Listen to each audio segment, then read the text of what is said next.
It's Messi! It is the cleanest of clean finishes from the best on the planet. It's time for the biggest sports stories. Liverpool, the champions of Europe, on top of the world. The biggest interviews. That such a great spectacle is ruined by such thuggish behavior. And all the analysis right here. He's the one player that has the arrogance to think that he can play in any stadium in the world and any pitch in the world in front of any player in the world and take them on. Every weekday, it's my sport, it's your sport. It's ZiFM Sport. Let's join the team for the biggest show in the world of sport on ZiFM Stereo. My station, your station. It's a Wednesday here on ZiFM Stereo. In fact, it's a Wednesday all over the world. I think, yes, the Americans have joined us here on Hump Day. It is Wacky Wednesday here on ZiFM Sport. The team is here. They are Mike Madoda, Chris Midzi, Alois Bunjira, our producer Sean Tafiranyika, and my name is Barry Manandi. Well, on the show today, on the home front, the government of Zimbabwe has granted Zimbabwe Cricket permission to tour Pakistan for a limited over series scheduled for October to November. In international sports news, a few days after LeBron James expressed his annoyance over losing the NBA's MVP award to Giannis Antetokounmpo, the Denver Nuggets saw off the LA Lakers to win Game 3, 114-106 in the Western Conference Finals in Florida. And around the world in 60, we start off in the United Arab Emirates, where Jofra Archer smashed 4 sixes in a row after Sanju Samson's brilliant 19-ball 50 as the Rajasthan Royals beat the Chennai Super Kings in their first game of the IPL. In Romania, Simona Halep says she found her inner calm during tennis coronavirus shutdown. And down under in Australia, Michael Hooper will lead the Wallabies out for his 100th test next month after new coach Dave Rennie announced the 28-year-old would retain the captaincy for this season. We'll then take a bit of a breather on Hump Day, as Barry Manandi would prefer to call it, with our play of the day. But I promise you, no sex playlist. It is a family show after all. And then we'll kick off a beautiful game in England, where football pundits say late goals from Marcus Rashford and Mason Greenwood gave Ole Gunnar Solskjaer's Manchester United temporary reprieve in their 3-0 win over Luton Town to reach the Carabao Cup fourth round. In Italy, Juventus have completed a loan deal to sign Alvaro Morata from Atletico Madrid. While in Spain, according to sources, Luis Suarez's move to Atletico Madrid is back on after the striker's legal team reached an agreement in principle to terminate his contract with Barcelona. And then we'll wrap it all up with news out of Germany, where Borussia Dortmund director Sebastian Kehl reiterated that Jadon Sancho may eventually leave Dortmund for a new challenge, but will not do so during this transfer window. I'm not sure why Mike thinks that Hump Day, which is what it's referred to as, has anything to do with sex. Nonetheless, this is our power play. It's called Yeke Yeke. It's by Maury Ikante, the first African single to sell 1 million copies in Europe. That's the most significant part. Zimbabweans, Yeke Yeke is a proper term out in West Africa. The Warriors, the Chevrons, the Cheetahs, the Mighty Warriors, and the Sables. From the pool to the track to the field, we are Team Zimbabwe.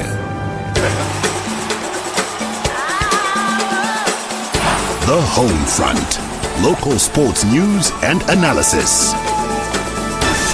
Catch us on social media, our individual handles at Mike Madoda, at Chris Midzi, at Sean Tafiranyika, at Gazaman14 for Alois Bunjira. There's a big man, of course, at Mark Pozzo, and mine is at Barry Manandi. If you want to stay up to date as to what's happening in the world of sport, like we're about to tell you in a few minutes, follow at ZiFM Sport. Now, on to the sport for today on Wacky Wednesday. We start with cricket news on the home front, where the government of Zimbabwe has granted Zimbabwe Cricket permission to tour Pakistan for a limited over series scheduled for October to November. ZC received the good news through the Sports and Recreation Commission, the SRC.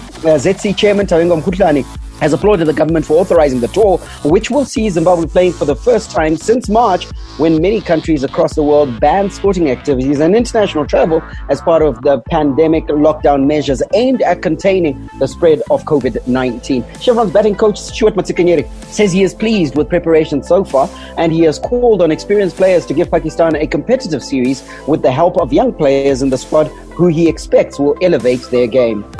And as far as our experience is concerned, we have a lot of expectations from them. They've been around the block 1 and 2 times, maybe even more. They've given us some really good series. So it will be, we're looking to use these 2 weeks to make sure that we're in a place where they can give us a series of Z. Well, glad tidings coming out of government, and the Zimbabwe series against Pakistan, Mike, is on. And Pakistan, of course, announcing that the players will go into quarantine initially and then into a bubble. All safe, all square. They're going to be on their way. Hopefully we can be competitive. Yeah, absolutely, Barry. It's good news for Zimbabwe cricket. We need the game time. We need to get our chevrons back playing competitive cricket, and not just playing nations like Nepal, nations like Bangladesh. We also need to test our strength against some of the top tier nations like Pakistan. So this tour comes as a welcome relief to a lot of our cricketers who've been sitting around doing nothing. They're back in training now, and the hope is that their coach Lauchand Rajput can actually fly back to Zimbabwe to take care or to be in charge of those preparations, because ultimately he's the man who's been tasked to prepare the team, to coach the team, to come up with the tactics and help in the selection of players. I know last week at some point we did run through the training squad that was selected by Zimbabwe Cricket, Barry, and I was quite surprised to see a player like Elton Chigumbura back in the fold with Zimbabwe Cricket. He's a player that many pundits and many fans feel that he's long in the tooth and no longer can add value to Zimbabwe Cricket. Surely we would have been better off calling up a younger player, players who are performing, and he's not the only one who's missing. There are a number of players who are missing, players like Kasuza. He's been decent whenever he's been given an opportunity by Zimbabwe Cricket. And those are the players that we thought were going to be afforded the opportunity to go and play in subcontinent conditions they've never played in. And so they can harness the experience and be the better for it going forward as a Zimbabwe Cricket, rather than Elton Chigumbura, a player that we know that we're going to have to replace in a few months' time. Questions there for the selectors, Chris, in terms of picking experience over youth and promise. And one of the promising players actually mentioned by Mike there, Kevin Kasuza, he misses out as a result of trying to blend that experience. And we hear that narrative of experience continue to come up. Listen, how much can we realistically look towards getting results on this tour? Should we not just be looking at blooding in the talent rather than trying to actually get results out of this tour, because it's our first time playing since March. We haven't had any sort of cricket whatsoever, and we're playing the Pakistan side that we saw against England are in very good nick. Definitely. I think we need to look at this as an opportunity for experience, as an opportunity for players to go out and get some competitive action against a very good side.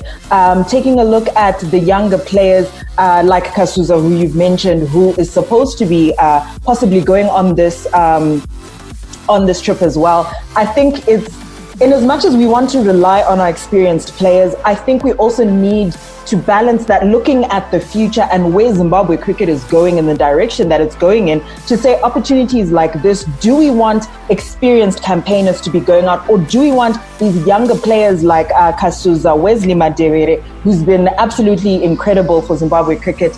Every single opportunity they get, this is the time that they need to be going and to prove themselves against a team like Pakistan.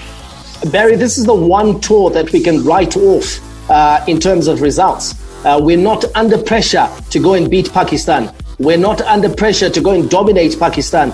This is a tour that's part of a learning curve for our players. It's a free hit, isn't it, Michael? Yeah, it's a free hit. Many of them are inexperienced. Many of them have never played in these conditions. So it's a free hit. This is the perfect opportunity to blood in youth, to blood in youngsters, to blood in the next generation of cricketers who are going to be the mainstay of the Chevron. So I think in some places and in some selections, Zimbabwe Cricket have missed a trick. But the other point is we really don't have a really big pool of players to choose from. It's something that you and I, especially Barry, have been critical about when it comes to Zimbabwe Cricket. The fact that we haven't generated that playing pool that we can say, okay, you know what, we're going to leave these players because we'll want to bring these ones in the fold. You'll find that our selections more or less 75%, 90% even are always going to be the same old players. Yeah, and it's the pool of players as well as the progression pipeline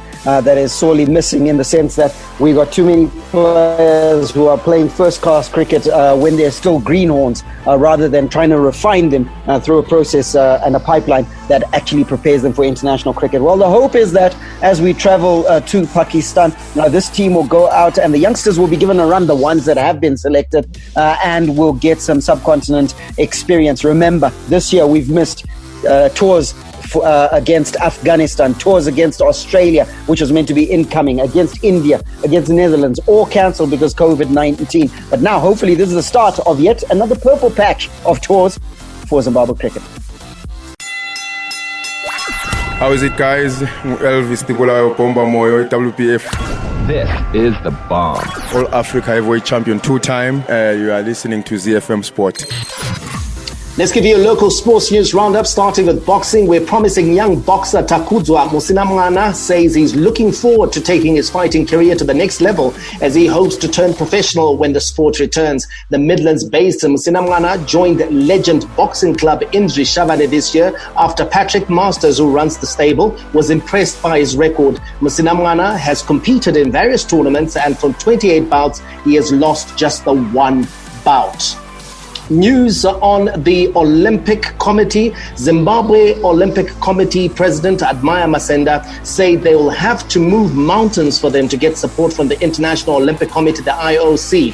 This follows the challenges which derailed efforts to build Olympia Africa Centre in Epworth. ZOC and the Epworth local board signed an agreement in 2014 which was meant to enable them to build a multi-purpose center in the area. According to the agreement, the local board would provide land while the National Olympic Committee would secure the funding. Let's wrap it up with some football news, where Betis Academy Zimbabwe, launched last month, is moving with speed and has opened its doors with a recruitment exercise for players under the age of 18 for its center in Harare. Former Dynamo skipper Morape, who was unveiled as head coach in the capital recently, has got down to business. The academy intends to start operating next month. Hi, this is Mike Madod, and you can catch me and the team for all the latest breaking news out of the world of sport, local as well as international, on your favorite station, my station, your station, ZiFM. We are Z-Team on ZiFM Sport. Z International Sports News Roundup, where the world comes out to play. Now, occasionally here on ZiFM Sport, we'd like to dive stateside to give you an update on what's happening in the United States of America. The NBA playoffs are on, and a few days after LeBron James expressed his annoyance after losing the NBA's MVP award to the Greek freak, Giannis Antetokounmpo, the Denver Nuggets saw off the LA Lakers to win Game 3, 114-106 in the Western Conference Finals in Florida. The Nuggets now trail 2-1 in the best-of-7 series after Jamal Murray scored 28 points and Jeremy Grant 26. It brought the Lakers' 6-game winning streak to an end, despite LeBron James's 30 points, 10 rebounds, and 11 assists. And now, just a quick comment, Barry, on this series. It's an interesting one because the Denver Nuggets, they do love to come from behind.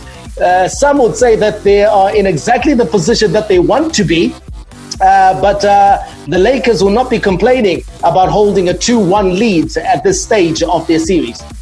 No, the Lakers won't complain at all. And in truth, what you now have is you spoke about the annoyance of LeBron James at missing out on that MVP award, but there's one thing that LeBron James annoys LeBron James more than missing out on this award. It's losing. So now you've got a LeBron James who's hurt, who's hungry. He got a triple-double in this game. The only problem is that there wasn't enough contribution from the rest of the floor, and the Nuggets had that. So you've got to think to yourself, it's a series that's about to it's this win for the Nuggets lights the blue touch paper, as it were, meaning that the Lakers are going to come out fit and firing in Game 4, as well as the Nuggets wanting to get back into it. So it makes it hugely entertaining.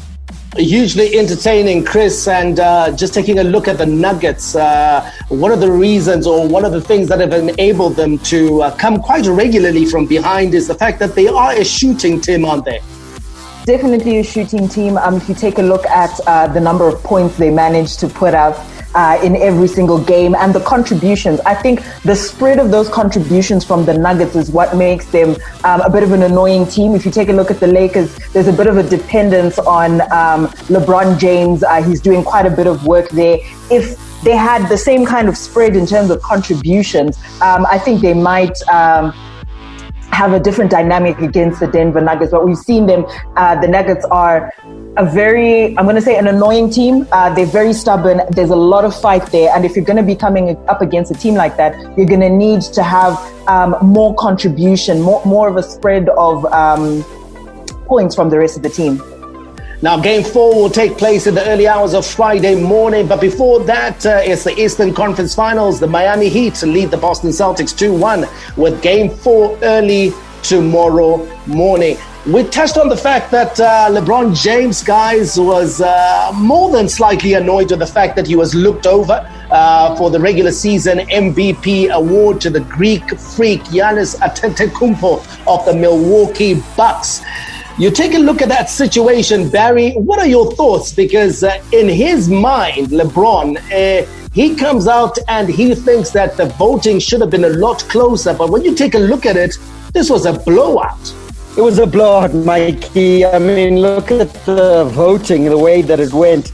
Giannis with 85 first place votes, LeBron with 16. That just tells us story right there that those that watched the Greek Freak this season will testify that his contribution to the Bucks was absolutely immense. Let's leave out his performance in the postseason, in the playoffs, because it was truncated by injury with them. But in the regular season, my God, what a performance by the Greek Freak. I don't know, honestly, what LeBron James is talking about. And now NBA legend Charles Barkley concurs with you, Barry. He says that Antetokounmpo deserves the award despite his shortcomings in the playoffs. But I want to know, it's funny to me how all these guys on TV today, they're like, well, he hasn't won a championship. He's 25 years old. And first of all, it's not a rite of passage where you have to win the championship. And like I say, I don't want him to go and cheat and try to join other guys and win it. I want him to get better as a player. I would love to see Giannis say, no, we're going to win in Milwaukee. I could go to another team and team up with other guys and win, but it won't be the same. It won't be the same. Chris, let's just break down the numbers when it came to the voting for the MVP award. Giannis eventually ending up on 962 points, comfortably ahead, more than 200 points ahead of LeBron James, who finished with 753. And of course, James Harden of the Houston Rockets, he came third in the voting. Barry mentioned the 85 first place finishers for Giannis compared to 16 for LeBron. And then those numbers are almost reversed for second place voting. So what it shows me is that it was a matchup between two players, Giannis versus LeBron. Is it therefore unreasonable for people to have voted overwhelmingly in favor of Giannis?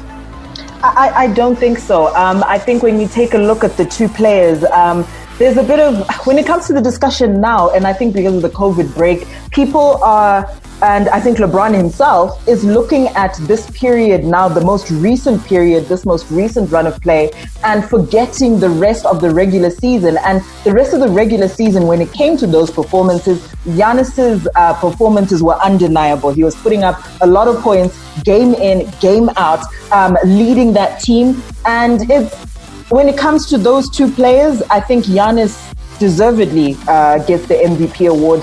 I think LeBron is a close second. I think a lot of it is also sentiment, if I can just throw that in there. But I think that LeBron James he's playing great, but LeBron James isn't who he used to be. And now there's a new kid on the block. Well, I'll tell you someone who thinks you guys are speaking a whole load of baloney and bull. It's NBA pundit Stephen A. Smith. He says he voted for LeBron, who he believes deserved the award. I voted for LeBron James. I thought that LeBron James deserved to be league MVP this year. I thought the way he led the Lakers, being the number one seed in the Western Conference, which is superior to the East. I think the way that he has led this team, the way that he has had them buy in from day one of this NBA season.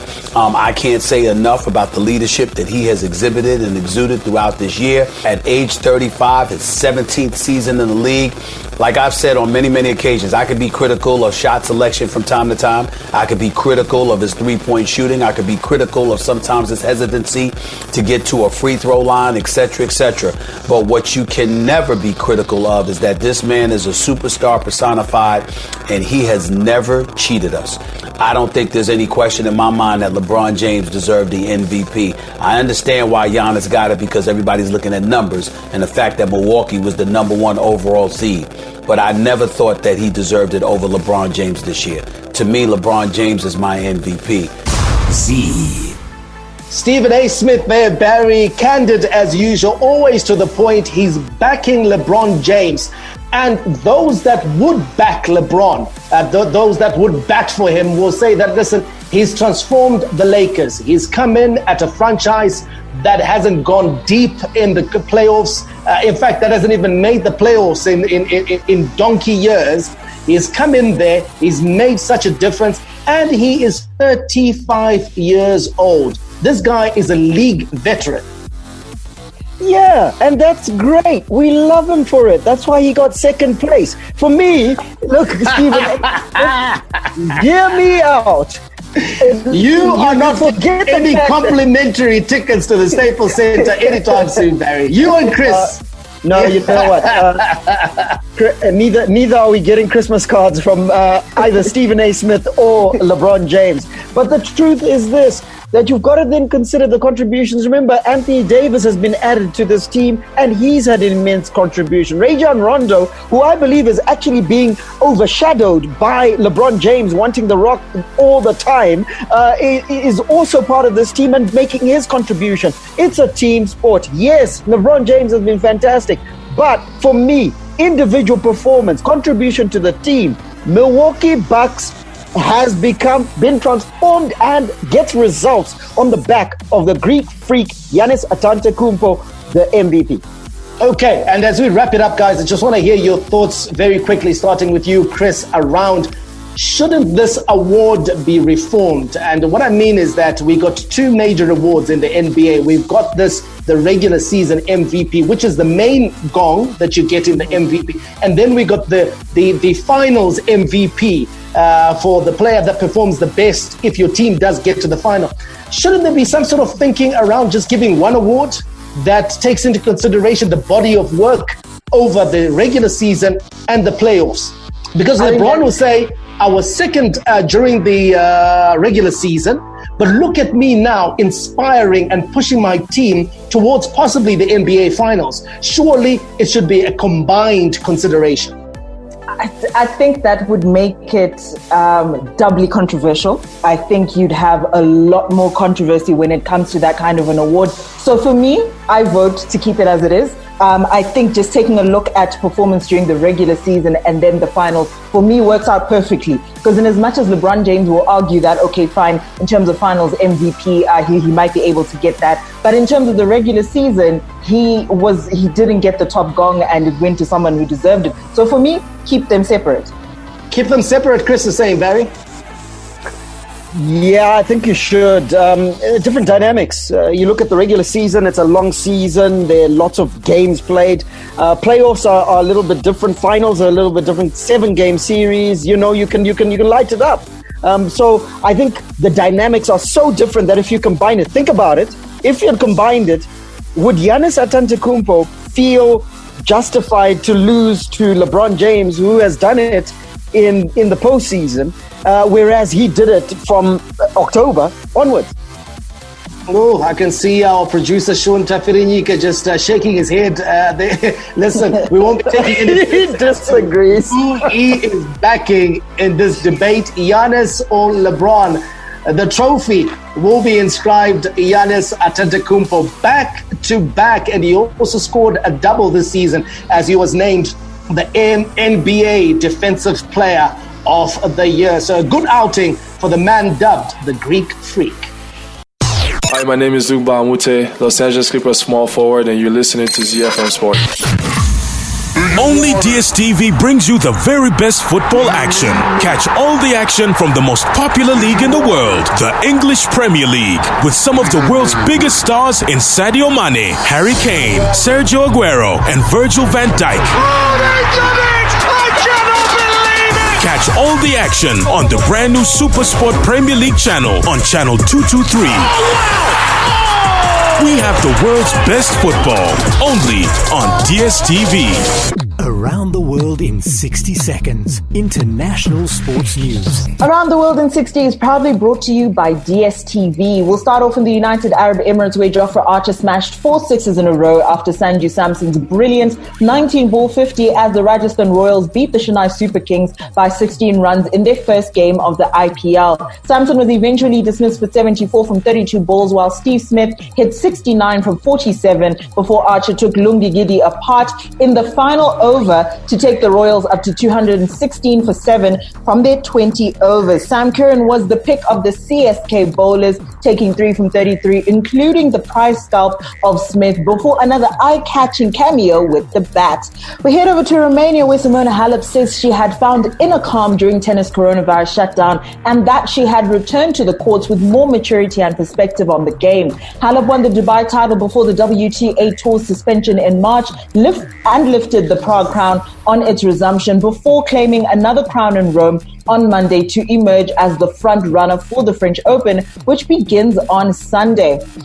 We touched down in Australia, where Michael Hooper will lead the Wallabies out for his 100th test next month after new Australian coach Dave Rennie announced the 28-year-old would retain captaincy for the season. Rennie, who oversaw his first training session yesterday since taking over from Michael Shaker last year, had previously declined to confirm the open side flanker in the position he has held since 2014. Big-time international boxing features on SuperSport this weekend with a triple world title bill that features some of sport's finest talent. This event kicks off a season of major fights to feature on the World of Champions with an October 24th tournament and a December 12th event, all promising maximum firepower. This weekend's fights, taking place at the Mohegan Sun in Connecticut, will be broadcast live on SuperSport from 1 a.m. on Sunday. Hi, I'm Clemens Matau, chicken in midfielder. You're listening to ZiFM Sport. The big leagues, the big teams, the big players. The beautiful game on ZiFM Sport. All the rivalry. Here is Harry Kane for Tottenham. Oh, what a goal! A classic derby goal from Harry Kane. Catch him if you can. All the stars. Talk about impudence, talk about improvisation, talk about Sadio Mane. And all the game-changing moments. And Raheem Sterling rattles it home. And once more, City are in front in a trice. All the updates from the Premier League on ZiFM Sport. There's already cup action in England as the season is now underway, and football pundits say that late goals from Marcus Rashford and Mason Greenwood gave Ole Gunnar Solskjaer's Manchester United temporary reprieve in their 3-0 win over Luton Town to reach the Carabao Cup fourth round. Solskjaer made 10 changes to the side that was beaten 3-1 at home to Crystal Palace in their opening Premier League game, and one martyr's penalty broke the deadlock just before the break. Solskjaer turned to Rashford and Greenwood in the closing stages, and the extra quality told as the pair combined for Rashford to double United's lead, and there was still time for Greenwood to notch his first of the season. Now, Solskjaer described Manchester United's 3-0 win against Luton as a good workout, but wouldn't be drawn on the club's transfer activity. Some positives, of course. You've got a keeper back there who does his job. We scored some nice goals towards the end when you can see the impact they had. Apart from that, a good workout. We'll just have to take it day by day and game by game. I didn't want to give him more than that. No. Are you still hoping to bring some more players in before the window closes? We keep going. We're working with the ones we have now, and then let's see what happens. Then we'll give you updates when something happens and if something happens. Now, I'm going to throw up a stat that's going to embarrass rival fans that love to take a dig at Ole Gunnar Solskjaer, and of course, maybe to the embarrassment of Manchester United fans who are frustrated at the way United is going under Ole. Ole has actually now won 50 games in charge of United. It's taken him just 92 games. There are only two managers with better records. Ernest Magnell, who needed 78 games to get to 50 victories, and Jose Mourinho, who needed 81 games. So one could argue, Chris, that from a statistical point of view, United is moving in the right direction. Am I right or am I wrong? You are making statistics tell a story that's not complete. So we can look at those stats, and if you want to look at them in isolation and say, oh my goodness, Ole Gunnar Solskjaer might just be doing a good job, United might be in a good direction. For me, those 50 wins are not solely as a result of Ole Gunnar Solskjaer actually being a good manager. We always talk about how a good manager can improve a team, not so much as a bad manager can actually do harm to a team and basically degenerate them from the progress. So for me, Ole Gunnar Solskjaer, the games that he's won have been due to a few players who managed to get smash and grab wins, and that stat it's there. But for me, it's not because he's tactically brilliant or he's able to assemble this team or he's taking it in a good direction. It's not like that for me. Barry, you watched this game, and Manchester United, eventually, it's a resounding victory. 3-0. What more can you ask for? But the truth be told is that Luton was in this game for long periods of the match. And that's why I agree with Chris that those stats don't tell the whole story. And if you want another alarming statistics from the very same ones, Jose Mourinho, it took him less games and he still got fired. Why? Because it was ugly. It wasn't going in the right direction. Ole Gunnar Solskjaer, it's ugly at the moment. Luton was well in that game, and in truth, yes, the quality showed when he threw on Rashford, Greenwood, and Fernando. Fernando. Fernando, oh, you horrible man. When he threw those players on, obviously the quality shone through, but Luton was in that game for long periods. Alois, I want to hear your thoughts. Usually people can be quite drastic when it comes to drawing conclusions at this stage of the season. United has only been back in action for 1 week. They lost their opening encounter versus Crystal Palace. They've now bounced back with a victory just 3 days later versus Luton. Are we guilty coming up with way too many conclusions and maybe not saying, let's see where United is in 3 or 4 weeks' time? Yeah, Mike, when you look at Ole, sometimes, he is still he's a young coach. Yes, we all agree. And he's not the best coach for Manchester United. I think a team of Manchester United statue needs a bigger manager. But when I look at it holistically at the same time, I look at a situation whereby this is a guy who has come in and said, guys, let's do it a little more different this time around. Let's go into our youth. Let's not spend a lot of money signing players. Let's see what we can do. I see a different direction that he is taking at the moment. He has not gone for the big name signings. This is a guy who actually made the club finish third. We are forgetting that he actually got the club into third and into the Champions League. So I think there is sometimes people are a little bit too harsh on Ole, and I think that he also needs to grow into the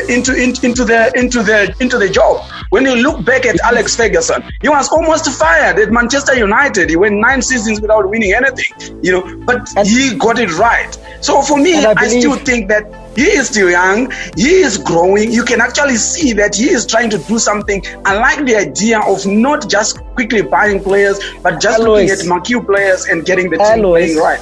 Alois, while you make a pertinent point, this is the same guy who was thirsting to sign Jadon Sancho. Here's a big signing for you.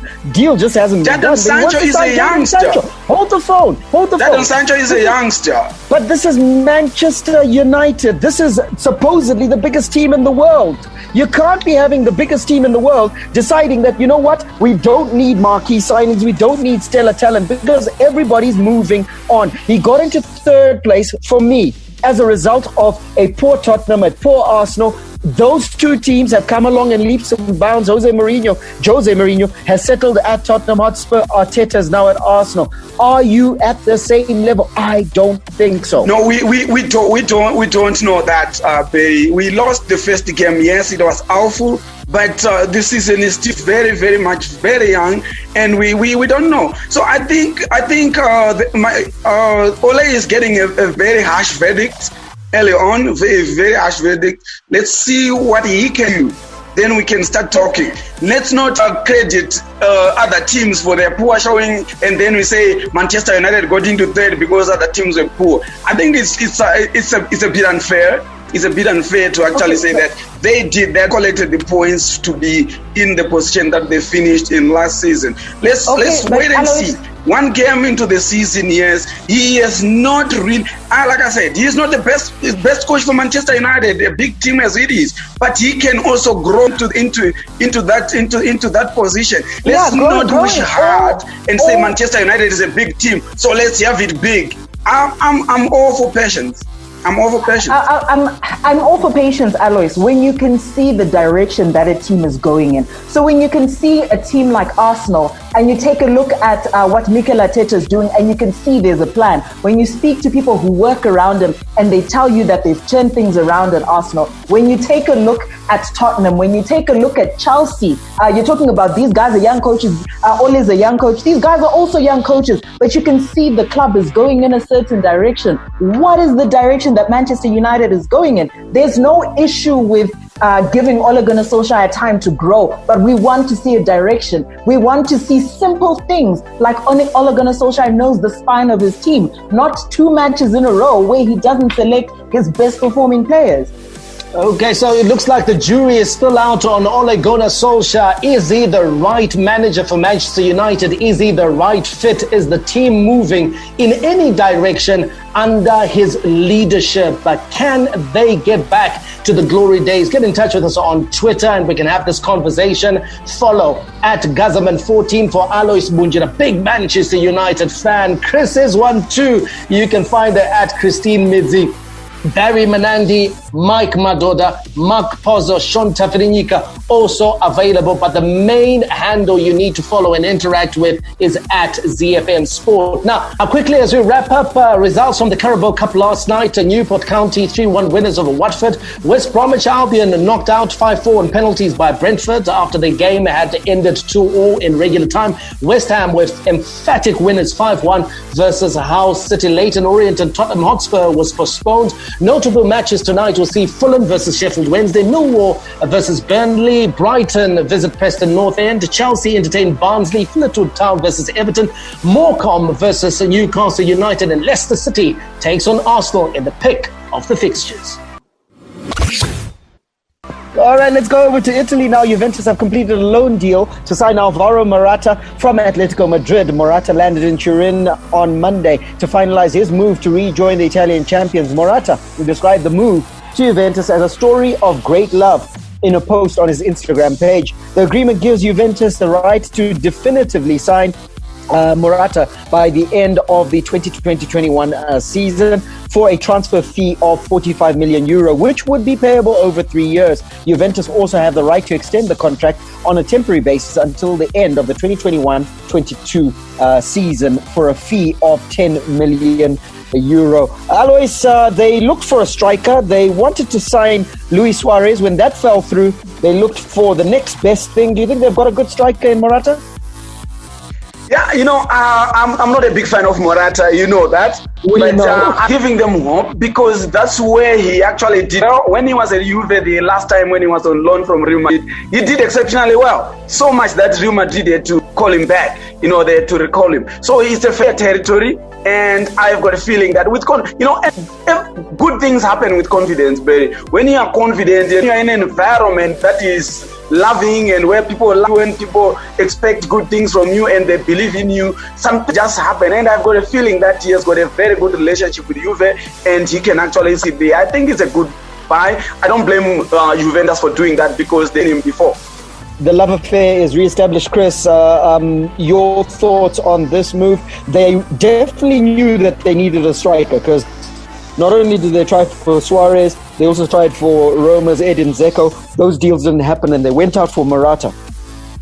They went out for him. They definitely, I think, want a strong forward line is what they're looking to achieve. They want to get that 10th consecutive Serie A title. But more than that, I think they're looking at the Champions League. They're looking at their failings, and the Champions League it's a knockout competition, so you have to get the goals in. And I think that's what they're pushing for. If he's going to be playing alongside Cristiano Ronaldo, Paulo Dybala, I think that's going to be a good combination for them in terms of just getting forward, getting goals.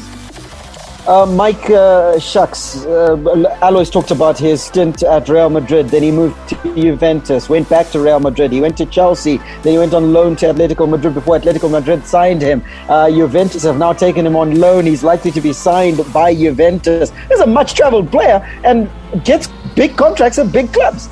Oh, one of the luckiest players in world football, Barry. I don't think I could ever describe Alvaro Morata as world-class. I think he's a decent performer. If you put him in and around good players, I think he can get the odd goal here and there. I think the thinking around his signing, especially as far as Andrea Pirlo is concerned, is that they've now let go of Gonzalo Higuain. They needed a genuine number 9 to come and replace him. We've seen that Cristiano Ronaldo is now more effective, less as a target man, but if you put someone who's able to do the work of a target man next to him, you create that extra yard of space for Ronaldo. He'll be able to finish the chances that come his way. So he's going to act as a foil for Ronaldo, who is still the main man in attack. So we'll see how this one goes. He's on loan at Juventus and he is a striker who can play that target role that you were speaking of, Mike, but he's also a striker who can run the channels as well. And as Ronaldo begins to get closer towards his twilight, maybe Morata might be the answer. He was happiest at Juventus. The love affair is re-established. Heading into Spain now for some news. According to sources, Luis Suarez moved to Atletico Madrid is back on after the striker's legal team reached an agreement in principle to terminate his contract with Barcelona. A new deal had to be struck after Barcelona backpedaled on the original agreement, which was made on Monday when it emerged that Suarez was close to signing for Atletico. The original terms would have allowed Suarez to leave for free in exchange for the Uruguay international giving up a percentage of the final year of his contracted salary at the Camp Nou. In addition, he would not have been allowed to join certain clubs stipulated in the agreement. Alois, bit of a mess here, but we're seeing now that Luis Suarez is going to be joining Atletico Madrid possibly. Is this this wasn't among Atletico Madrid, but was not among the clubs that people were talking about. Are you surprised by this move at all? Yeah, I'm a little bit surprised because I actually thought maybe he might move to Italy. You know, we heard firstly that usually they were looking at him as well. I don't know how the deal fell through, and I didn't think that he would decide to actually go to Atletico Madrid. But I'm sure he would relish the old rivalry that he was having. He was at Barcelona. There was this rivalry with Atletico Madrid as well, as much as it was with Real Madrid. So I think at the end of the day, he decided, I might as well stay in Spain. But this was a deal that I never thought, Atletico Madrid are not your team to be buying big name players. For me, Luis Suarez is still a big name player, and honestly speaking, I never expected. It's one team that I never expected to actually say we want Luis Suarez. But I think at the end of the day, it's a good deal for Atletico Madrid because Luis Suarez is still another 2-3 years at the top. He is technically good. Highly technical players are always good. Even at 36, 37 years old, they'll give you something to actually celebrate about. So, new coach Ronald Koeman actually told Suarez that it wasn't a part of his plans when he took over last month. It's been a bit of a murky period for Barcelona, Barry, and one would think that maybe they could have handled this entire situation a little bit better. Yeah, no, I think the character of the current Barcelona president, Josep Maria Bartomeu, is being exposed on a daily basis. He's not, he's coming across as, I haven't met the man, so I can't say it definitively, but he's coming across as a man who's not true to his word, because again, the Messi scenario was the Lionel Messi scenario, not this Messi scenario. The Lionel Messi scenario was as a direct result of Bartomeu not sticking to his word. Luis Suarez, again, Bartomeu not sticking to his word and letting the player go. So it's coming across that he's a man who you can't count on, and I think that's some of where the challenges administratively at Barcelona are emerging. Chris, can I just come in and say that I feel also that I think we are going to be heaping too much on Bartomeu, because I feel like if Ronald Koeman wanted Luis Suarez to stay, he would have stayed. The very fact that he's left shows you that Koeman didn't have him in his plans, and I totally understand why. When Barcelona invested 120 million in Antoine Griezmann, Koeman has decided to go with Griezmann as his main attacking forward, playing through the middle, and I believe it's one of the reasons why Griezmann underperformed last season, because he was shunted out wide and made to play as a winger when he is a number 10 at worst or a number 9 at best. So I think this is the rejuvenation. This is the reformation of Barcelona as a new project, as a new outfit. And it meant that certain players that we love and associate with Barcelona had to be shown the exit door. And one of them is Luis Suarez.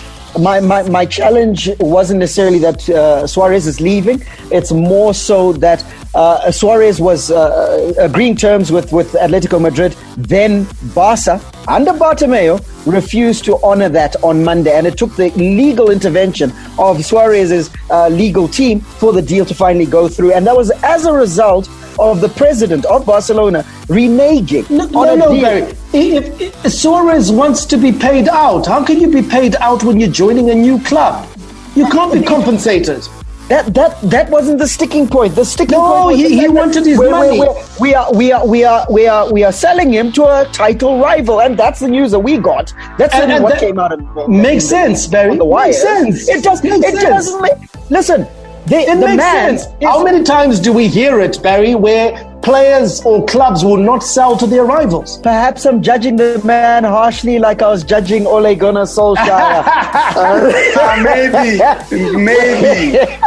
We're out of time on the show today. We got to go. A great wacky Wednesday. But we understand that the Borussia Dortmund director, Sebastian Kehl, he's reiterated that Jadon Sancho may eventually leave Borussia Dortmund for a new challenge, but will not do so during this transfer window. That is news that sends a dagger through the hearts of many Manchester United fans. But it's not done until that transfer window slams shut.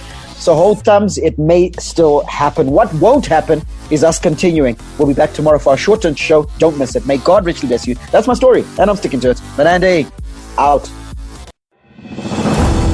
And it's Messi! It is the cleanest of clean finishes from the best on the planet. The biggest sports stories. Liverpool, the champions of Europe, on top of the world. The biggest interviews.